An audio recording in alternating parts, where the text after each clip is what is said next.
1963 Impala SS Convertible Restoration, Part 12. Here we go. We are picking up where we left off on the last video. In that video, we had rough cut the passenger side, driver's side, and whole rear section of this car off. And what we're going to be doing in this video is doing some repairs to the outer wheelhouses, prepping, getting this thing ready to get the quarters and the rear half of this car installed. Now, on the new quarter panels, the trunk gutter does not come with those. So we are going to be saving those. And we're just going to start by a rough cut there. Now, they don't make convertible quarter panels. So that little section that I'm leaving on the car, we will graft on and metal finish the new quarter panels. Yeah, we don't like to use body filler here, or we like to use as little as possible. Let me put it that way. And we still have our door gaps. Everything is looking good. We're ready to proceed. Okay, we're going to refine our cut a little bit more. And get our tape laid out as straight as possible. Now here's something that you want to do. You want to put these little arrows, and that's in the direction of the cut. You don't want to cut the wrong side of the tape. Okay, we're just refining our rough cut here. I'd rather make two cuts than make one bad cut. And this is my preferred method, using a 7-inch cutoff wheel. And you can see I have all of the PPE. So yeah, don't do any type of metal work without it.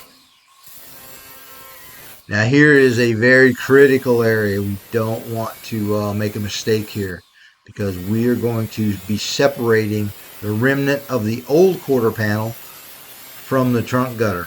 Now the new trunk gutters, they're available for the 64. I know they're probably available for the 63, but let me tell you, this piece, there's going to be a big difference between the reproduction and a factory piece. We want to retain the factory piece. We always want to retain the factory pieces if necessary. Okay, sometimes you get lucky. Because of where this is, it's a really tight space.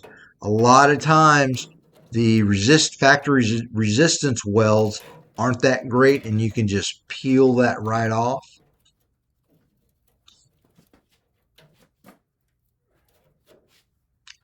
And sometimes you can't.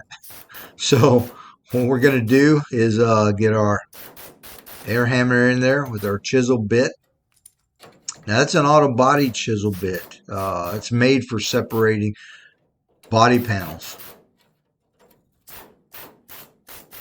And they're hard to find these days. I don't know if they make that anymore. And we're just going to slowly work this. We don't want to slip and put a bunch of damage into the piece with the air hammer. So work slowly, carefully around that resistance weld, and you can separate it. Just about there.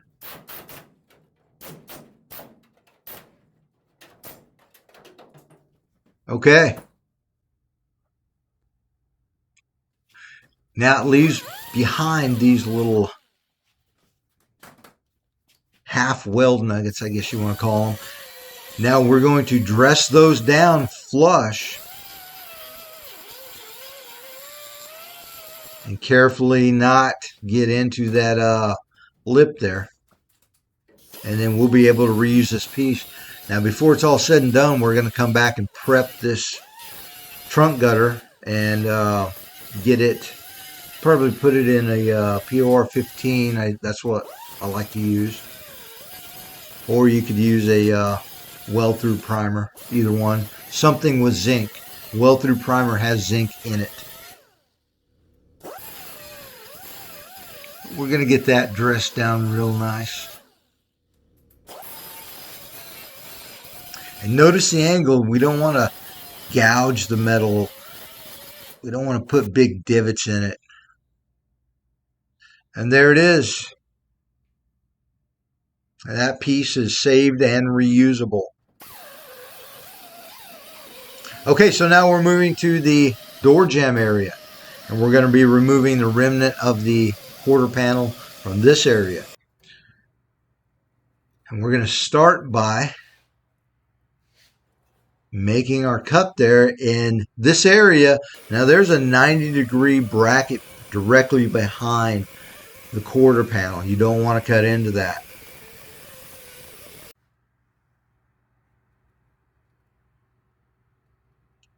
And that's what we want to see.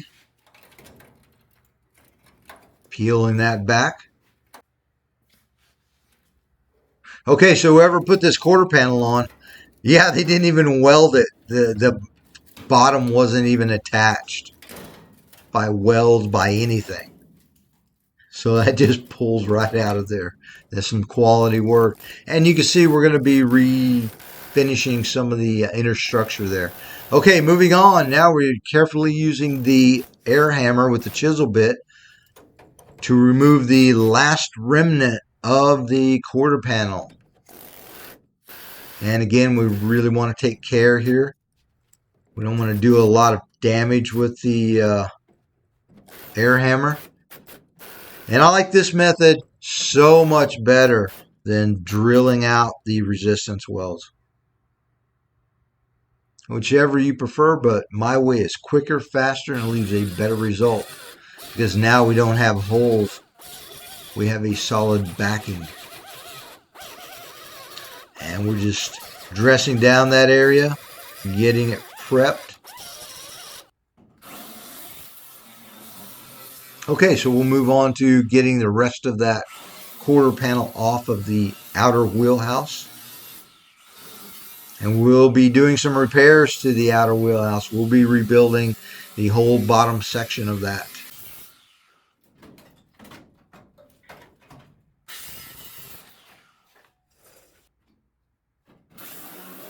Okay, so unfortunately, the wheelhouse repair videos or footage was lost, about half of it. But not to worry, I have plenty of videos on repairing the inner and outer wheelhouses. So there's some of the damage. That's what we'll be repairing. But first, let me show you some of the quality work that's been done. This is the reason you want to pick a really good craftsman shop. Okay, so there's been a quarter panel lower section put on, riveted on, plus some welds spaced out really far. You can see the other attached piece. Didn't address the rust that was there. Now this is the fuel inset.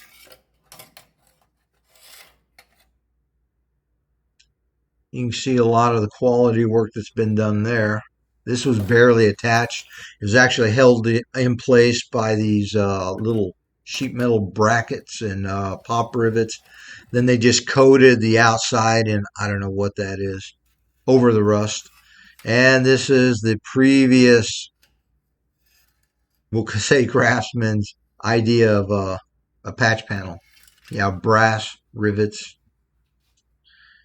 Yeah, we're going to do a better job than that. Okay, back to the outer wheelhouse. I have a video that I just completed that'll show you exactly how to repair the outer or inner wheelhouse. Like I said, it was that video was lost. It's already been repaired. Now we're prepping with a wire wheel first. Now the product that we're going to be using, it is not necessary to re-sandblast all of this inner structure. That would be an added cost to the customer, and time and material. So the product that we're going to be using is made specifically to go over light surface rust, and it's an encapsulator. So all we want to do is get off any flaky rust that'll come off, just lightly prepping this area. We're going to come back over the painted surfaces with a D.I.Y, and there it is, finished. Even after all that, we're going to Scotch-Brite this entire area.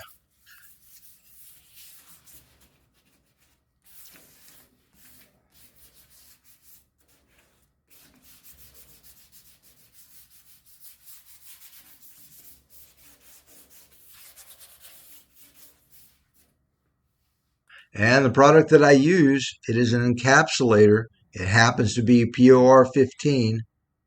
Not getting paid to say it. That's just what I use. Now you can use other encapsulators. We're just going to brush on a very liberal coat with a brush. Make the application really straightforward and easy. And we always want to think about the time. Now, if we could spray this on, but then we're going to have to mask off everything, mask off things in the shop. Not necessary. We always want to put our effort into the most efficient ways to achieve the outcome that we desire. And that all revolves around quality.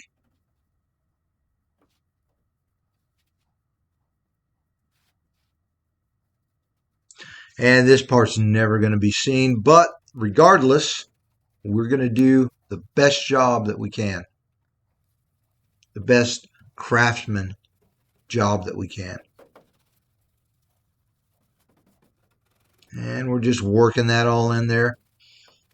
And we're going to get every crevice in that outside piece also. Okay, here it is applied the next day.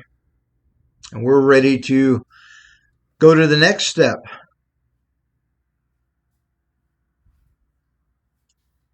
Now the next step, I don't really know anybody who does this, but we are going to go ahead and apply a sealant, a body sealant, to all of the seams. And yes, it does have benefits. A lot of guys will say, oh, that's just a waste of time and material. Well, you think what you want. This is the way we do things here, the way I do things here.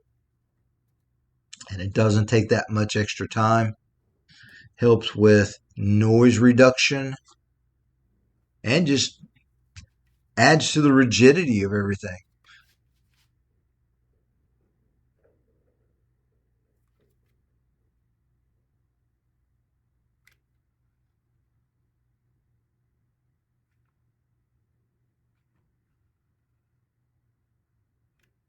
We're just getting that all applied to the seams.